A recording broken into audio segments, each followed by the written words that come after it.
Does your partner not hold your hand like they used to? The butterflies are gone, the texts are shorter, affection feels not so much anymore. Like, oh, a distant memory. And it's got you wondering, like, oh, is there something wrong with us? Is there something wrong with me? Did I lose my spark? Do I not have it anymore? Did he lose interest? Is it because I gained a little weight? Is it because of my jealousy? Or is there someone else? Today, I'm going to try to help you slow your brain roll because what happens in a long-term relationship is often super misunderstood, especially by those who already struggle with insecurity, self-doubt, fear of abandonment. So we're going to talk about why love feels so intoxicating in the beginning, why that intensity fades, and why that fade doesn't automatically mean disconnection or lack of attraction or danger. In the beginning of a relationship, your brain is like on drugs. That early stage love, it just floods your system with dopamine, the same chemical involved in motivation, reward, obsession, and anticipation. Everything feels exciting. You think about them constantly. A text feels like that hit that you want. The touch feels electric. There's novelty, there's uncertainty, there's chase, there's fantasy. Your brain is literally saying, like, hey, pay attention to this. This is fun. This is new. This matters. But that state is not designed to last. If it did, you'd never sleep. You'd never focus. You'd never feel safe, actually. You would burn out. So if we look at this from a neuroscience perspective, dopamine's primary job is not pleasure. Its job is motivation and focus. Dopamine spikes when something's new, uncertain. That's why early love feels intoxicating. Your brain is saying, oh, we love this. Pay attention, like this could change your life. So novelty plus uncertainty creates heightened awareness. And that's super useful when we're choosing a mate, learning about someone, assessing compatibility. But novelty cannot stay novel. Once your brain has learned who this person is, how they respond, that they're starting to feel safe and predictable, the dopamine system naturally downgrades. It's efficient. Your brain is designed to conserve energy, not chase highs forever. We cannot stay up here. If that dopamine state didn't stop, you'd be burnt out. And this is important because the early stage love state is actually a stress state, not a calm one. And research shows that it mirrors like obsessive thinking, reduced appetite, sleep disruption, heightened emotional reactivity. That's not sustainable. I remember when my husband and I were first dating, and I'm sure you've experienced this too. He would come over or I'd go to his house and we would stay up so late and both of us had to work in the morning. And I will never forget the first time he was like, I really have to go home early tonight. And for a minute, well, what? But it really is that. You cannot be in this, straight stress state all the time. We'd get fired. We'd be in love, but we'd have no job.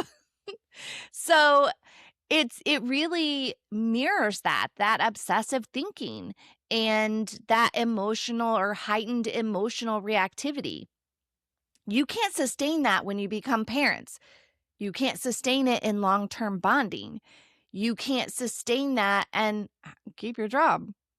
So the nervous system, it has to shift gears. You'd struggle to focus. You'd live in that emotional hyper arousal, which we go into a new one of that, right? We'll talk about that. But over time, that dopamine has to slowly step back And hormones like oxytocin will move in. That's the bonding hormones, the safety hormones, the attachment hormones. So, for those of you who have been following me or have learned and researched some about attachment styles, you'll know, and you've heard me talk about this, I'm the coolest girlfriend for the first 3 months. I'm sure you're the coolest girlfriend or coolest boyfriend. Everything's fine. Everything's no problem. Until the hormones switch gears, right? And we start to attach. But this is all important. It is the way that relationships should go, that has to go for us. This is the chemistry of staying, not chasing. And when people say, oh, the spark is gone, the honeymoon's over, what they're often describing is not loss of love. It's a biological transition from intensity to stability. And a lot of you are probably thinking, but I don't feel calm. I feel more anxious. When that attachment hormone hits, that's when I feel more anxious. And that makes sense. Safety doesn't feel safe to a nervous system that learned love through vigilance. Safety is learned. It's not automatic. So for people without relational trauma, the transition from dopamine to oxytocin feels soothing. They love it. For people with jealousy, abandonment wounds, or anxious attachment, safety feels like maybe a loss of control, right? And the nervous system starts to okay, now we're in this other heightened state because your nervous system maybe learned early that love equals vigilance, connection equals monitoring things. Calm is something bad is getting ready to happen. So when the relationship stabilizes, the body doesn't relax, it actually panics. For those of us with these anxious attachment styles. But it isn't because necessarily that the relationship is unsafe, but because the pattern is unfamiliar. Your nervous system doesn't calm down just because your partner is safe. It calms down when safety starts to feel familiar. Hypervigilance is the body's way of staying connected. Your brain says, if I stay alert, I won't be blindsided. Right? If I scan for threats, I can protect myself. If I anticipate loss, it's not going to destroy me. I'm not going to be devastated. So when the external drama drops, the nervous system creates internal drama. Oh, what if he cheats? What if he doesn't reassure me anymore? Why does this now all of a sudden feel worse? That is the threat detection that hasn't had that off switch yet. So early love, in this case, right, didn't actually make you feel secure. It distracted you. So that dopamine is really masking the anxiety that you feel when it comes to maybe love and connection. So early love didn't actually make you secure. It was just distracting you with all of that going on. Dopamine is activating. It keeps your mind busy. So the underlying fear didn't have space to surface during that time. Once the novelty fades, though, the distraction is gone, that old fear pops up. And those of us with jealousy were like, oh, I'm becoming more insecure. What's really happening? As that secure person, or even as your partner starts to come down out of, early love, la la land, they're not doing the same things. And that's why usually jealousy will peak. And you really notice that because calm now feels like this, emotional free fall. The buffer is no longer there. The buffer of those dopamine hits, of the uncertainty, of the fun of it, now that goes away.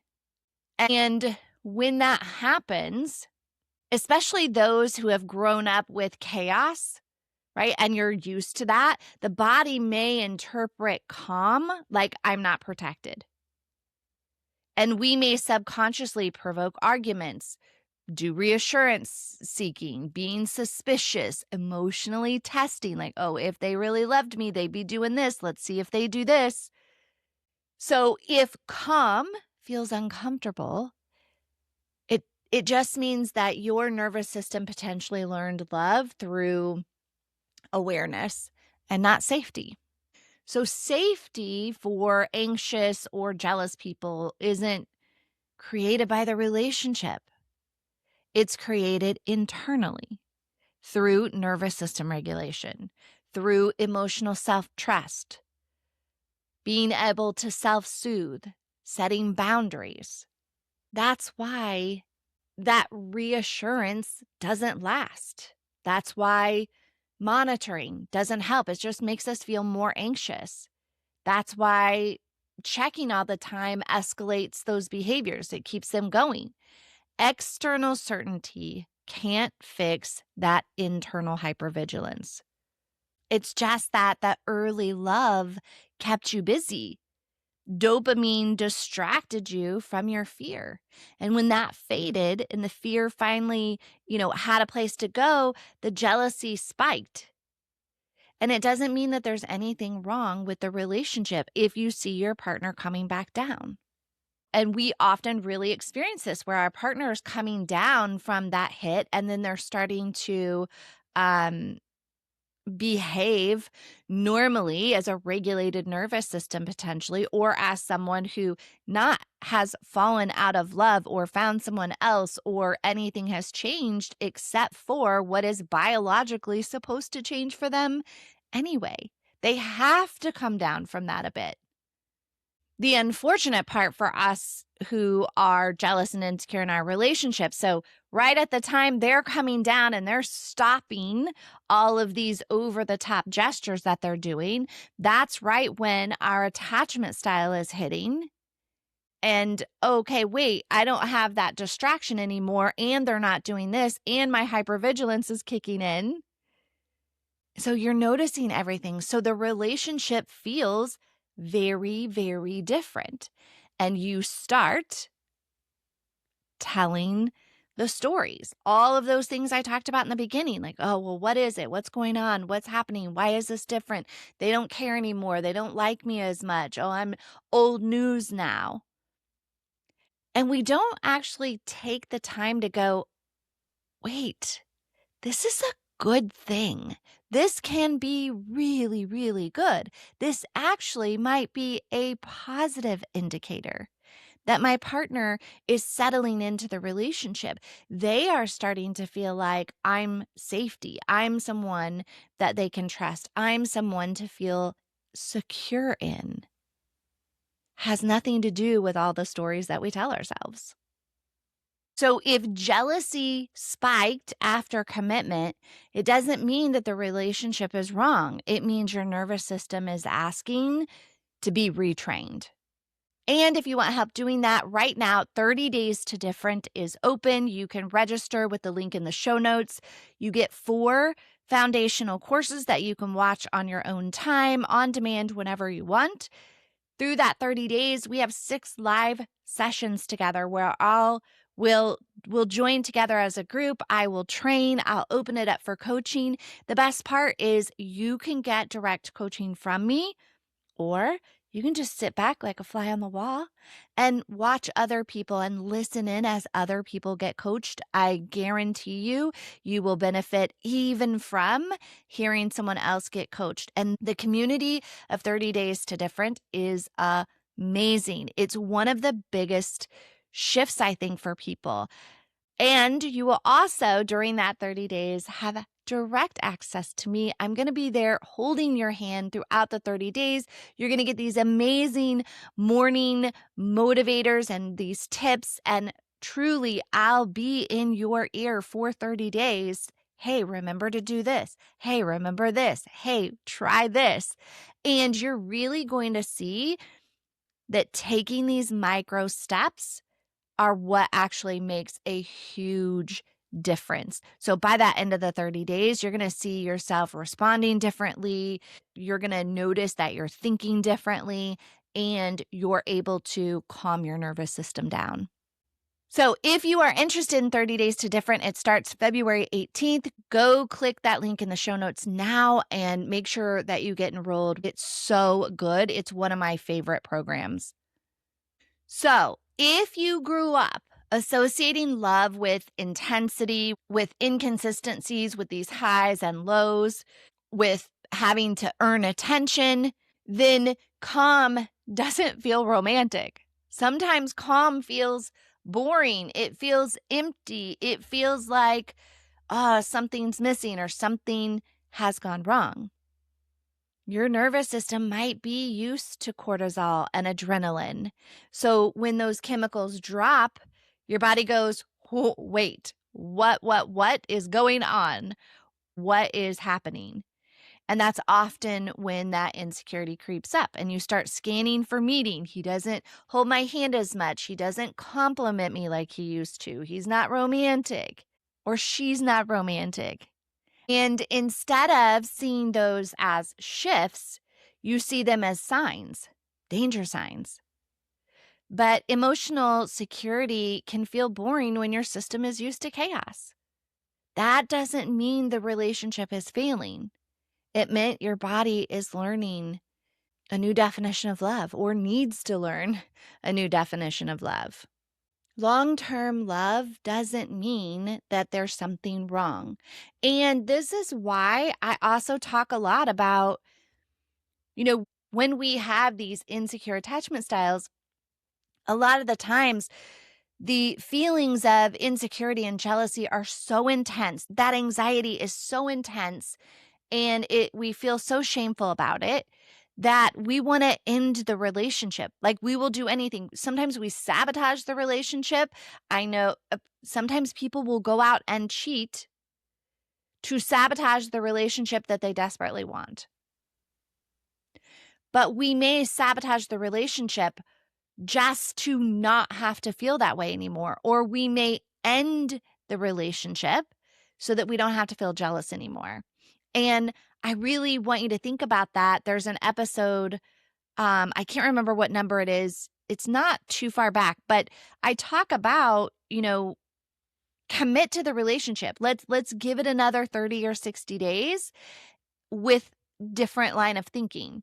And I stand by that. I see us jump out of relationships far too soon just because we don't want to have to feel those feelings. Now, of course, if there's abuse or if there's physical or mental abuse, I would never want someone to stay in a relationship one more day, one more minute. I would never want that. But if you're considering leaving the relationship because you feel jealous and insecure and you don't like the feeling, like, think about this episode and think, wait a second. It is not that the spark is gone. It is not that something has gone wrong in the relationship. My attachment fear is, my fears are coming to light. My attachment style is starting to show, and that's it. But it's a normal shift. And I can learn how to fulfill my own needs. So I don't have to constantly get the reassurance from my partner. I don't have to, I don't make it mean something negative about me if they're not holding my hand all the time anymore. Those are the changes you can make, because when you dump out of these relationships so fast, you're setting yourself up for the same cycle of never actually getting to that part where you can feel safe, when you can learn, okay, this person does feel secure for me. This person is a safe place for me. If we're constantly jumping out of that, then all we have to go back to is our experiences that didn't feel like that, the experiences where we weren't safe. And then we start it all over. We feel great for the first 3 or 6 months in the relationship. And then as we come down from that new love novelty high, here comes the jealousy and insecurity again. It just starts all over, a different person. So sometimes we jump out of those relationships just a little too quickly. So stop chasing the spark and start chasing inner security. Start chasing self-trust. This is part of why I created 30 Days to Different. Again, it starts February 18th. It's about changing how you show up inside your relationship. Over those 30 days, we work on regulating your nervous system, rebuilding emotional safety from the inside out. We literally hit on this and learn how to ask for what you need without the panic, without the self abandonment, without the, you know, 50 questions to your partner. Because when you change the way you relate to yourself, your relationship changes. You can find all the details in the link below. And if this episode helped you breathe a little bit easier, share it with someone who needs permission to believe that calm love is okay. It is okay if they're not holding your hand anymore. It's just real. Until next time, take care and remember, you're not alone.